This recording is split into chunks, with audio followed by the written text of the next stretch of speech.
All right, good morning and welcome back to another ride with me to the gym. Thanks for joining me on this ride. We're headed to the gym for a full body lift today. This is going to be lift number 2 for the week. This will be either a 3 or 4 day lifting frequency for this particular week. It's the first week of August if you happen to be watching this in real time. What we are going to talk about today is getting an understanding for how important it is for your coach, your trainer, to not only be knowledgeable about the information or the area that you've hired them for, also, and maybe even more importantly, their ability to take that knowledge and apply it to you and your situation, and then maybe even a layer deeper to help you really understand why they're doing what they're doing. This came up in a very kind of a weird way for me yesterday as I was talking to somebody in my other career. So outside of the fitness industry, I'm also in the retail field, and I was talking to a coworker about a particular sales technique, and something that I was sharing with them was it's one thing for me to understand that particular sales technique. It's another thing for me to be able to explain it in a way that he could then turn around and apply it. And something that we ended up talking about, and this is why I'm bringing it to this particular conversation when it comes to fitness, is something that we ended up talking about was how often you'll have a manager, or maybe it's somebody who specifically goes around making presentations to salespeople. You'll have somebody who really understands a particular technique or concept or piece of information. They understand it really well themselves. That doesn't automatically mean that they know how to, one, explain it to somebody else so that the other person understands it.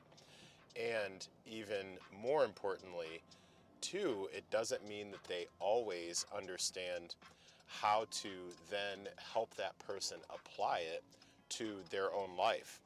And at the end of the day, if the primary reason that you're working with somebody is so that you can make improvements in a particular area, they have to be able to do one, possibly both, would be, like, to me, the utopia of those things.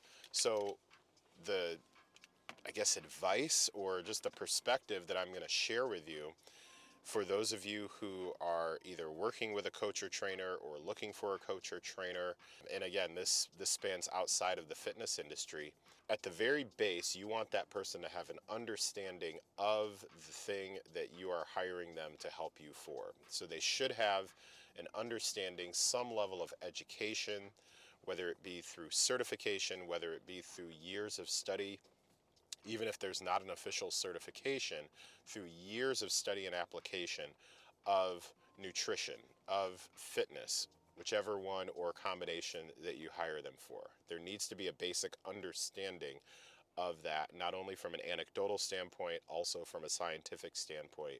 That needs to be there. That's part one. Then, like, part 2A and 2B is, one, can they then explain those things to you in a way that you can go and put them into work? So an example would be, I can understand all of the technical aspects of doing a squat. That is only helpful if I can then explain it to you so that you can then go execute the squat, whether I'm working with you in person or if I happen to be working with you online, and that would be through either demo videos or a review of your exercise form, whatever the case may be. So it's not enough for myself as a trainer to understand the squat. It's also, and even more important, for me to help you understand how to actually execute that particular thing. I have to be able to explain it to you and give you tips in a way that allows you to go execute that thing. And then 2B, the cherry on top, would be then if you are also able to really, like you as the client, are able to understand it in a way where you could potentially even explain it to somebody else, and or you just have a really good understanding for why I'm teaching it to you in the way that I'm teaching it to you. I don't necessarily think that that one's a necessity. I think that's more of a nice to have. And the last thing that I'll finish off with, and this one is kind of more going towards both coaches and clients. Not everyone is consuming information so that they can then teach it to somebody else. I think that's one of the main differences when it comes to the difference between like a coach or trainer and somebody who is more of an influencer. When a coach or a trainer is consuming information, subconsciously, they are thinking, okay, who could this help? How could I explain it to those people? What other concepts is this helping me with, helping me help other people? Like, that's just the filter that they have there. It's kind of like the relative who, when they go out to the store and they're going to buy something for themselves, they're that relative who has just this massive amount of internal just empathy and the giving spirit, and they're always thinking of, okay, well, I came here for these items for myself, but ooh, I see this particular thing over here, and I know so and so has been talking about how they wanted a new tablecloth. Let me go grab that for them. Anybody else have relatives like that? So that's how I see a coach and a trainer really filtering information. It's like this constant loop, and I might be alone here. It's this constant loop of, as we're doing things for ourselves and spending time on things that matter for our lives, in the back of our head, we're constantly thinking, how could this concept help somebody else?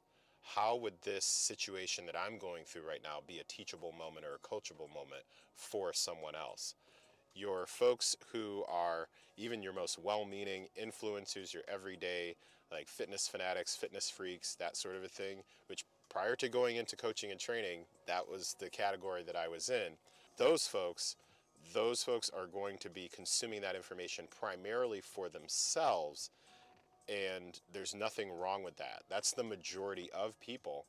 However, when you then are asking them for advice or you're asking them for an opinion, they are going to be giving you that through the lens of their experience, not through, okay, as I was learning these particular concepts or as I was doing this particular thing, I was doing it so that I could transfer it over to other people. They just happen to have that bank of information, that bank of experience, and now they're sharing their opinion of it through their filter. Hopefully some of that made sense. But that's what I wanted to leave with you today. Not sure if this one was more for the trainer or if this one was more for the client. In a perfect world, it's a little bit of a mix of both. But either way, that's today's ride to the gym. I'm here. It's time to go lift, so I'm going to go do that. If you're lifting today, have a great one.